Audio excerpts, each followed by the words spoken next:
Bem, muitos psicólogos recebem casos muito frequentes de pessoas que se sentem culpadas e muitas vezes elas não conseguem compreender a origem dessa culpa. Muitas vezes também elas terminam usando como combustível, como incentivo para suas próprias atividades. Nesses casos é importante a gente poder adquirir estratégias e habilidades para que a gente possa lidar com essa culpa. Então nesse vídeo iremos abordar a natureza do sentimento de culpa, a sua origem e como integrá-lo de uma maneira mais saudável à sua vida.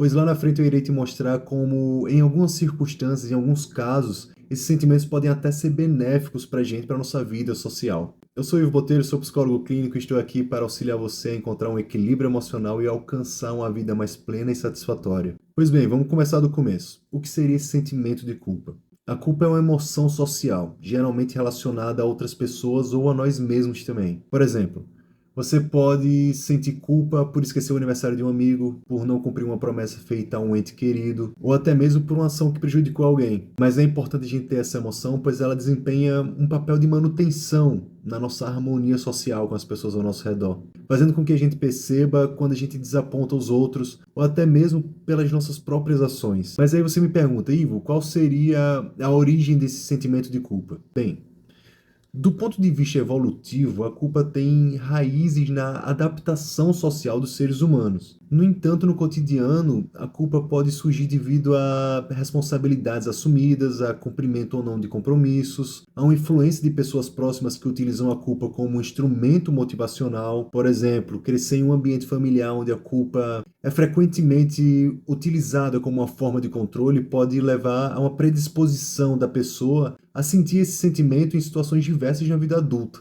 E usar essa culpa como um incentivo pode ser muito prejudicial tanto para você quanto para outras pessoas ao seu redor. Vamos usar outro exemplo. Se você se sente culpado por não conseguir atender a todas as expectativas impostas sobre você, isso pode levar a um ciclo de autocrítica e autoimposição de padrões impossíveis de alcançar. Isso pode resultar em estresse, ansiedade e até mesmo prejudicar o seu relacionamento com outras pessoas. Infelizmente, é muito comum a gente sentir culpa ou até mesmo a gente ver por aí pessoas se sentindo culpadas. É um dos males da nossa vida em sociedade. Bem, como eu costumo dizer em quase todos os vídeos que eu posto aqui, é importante a gente ressaltar o autoconhecimento, a reflexão emocional.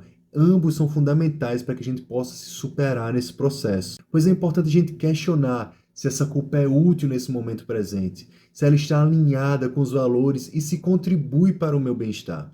Por exemplo, se você se sente culpado por algo que está além do seu controle, como uma falha no trabalho de um colega falhou no trabalho. É importante reconhecer que você não pode controlar tudo e aprender a aceitar os seus limites. Senão você vai entrando naquele ciclo chamado de culpa excessiva. E quando a culpa é excessiva e não contribui para o crescimento pessoal, é necessário a gente adotar estratégias para que a gente possa lidar com elas.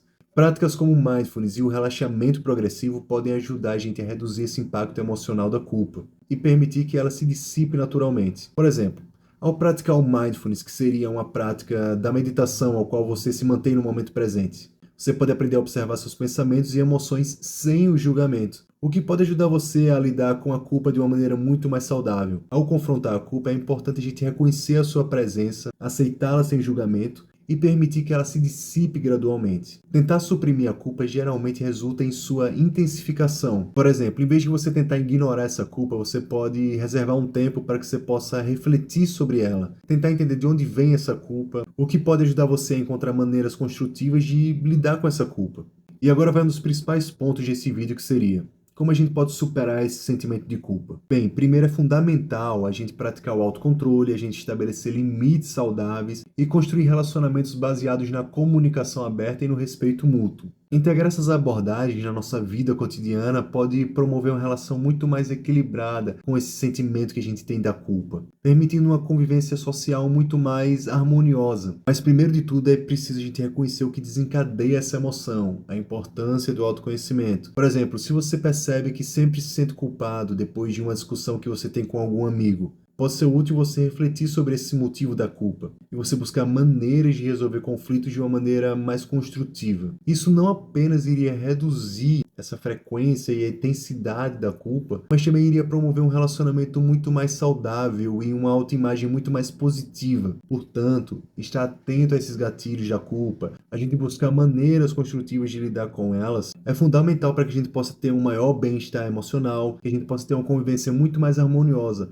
não só com as pessoas, mas consigo mesmo também. Agora, eu te falei lá no início do vídeo que em alguns momentos a culpa pode ser algo importante para as nossas vidas. Por mais que muitas vezes a gente veja como uma emoção negativa, pode ter aspectos positivos também. Por exemplo, ela nos ajuda a perceber quando cometemos erros, quando a gente prejudica outras pessoas. Isso pode ser um impulso para que a gente possa corrigir as nossas ações e a gente se tornar pessoas cada vez melhores. Quando a gente se sente culpado por algo que a gente fez de errado, isso pode motivar a gente a pedir desculpa. E a partir disso a gente corrigir os nossos comportamentos e aprender com os nossos erros. A culpa pode nos ajudar a manter relacionamentos saudáveis, pois incentiva a gente a considerar os sentimentos e necessidades dos outros ao nosso redor. Então, ao invés de a gente se afundar nessa culpa, a gente pode usá-la como oportunidade para que a gente possa crescer e a gente se tornar pessoas cada vez mais empáticas e responsáveis. Pois, como diz o ditado, o maior erro é não aprender com os nossos próprios erros. Muito obrigado e até breve. Lembre-se, cada desafio é uma chance de crescimento e aprendizado.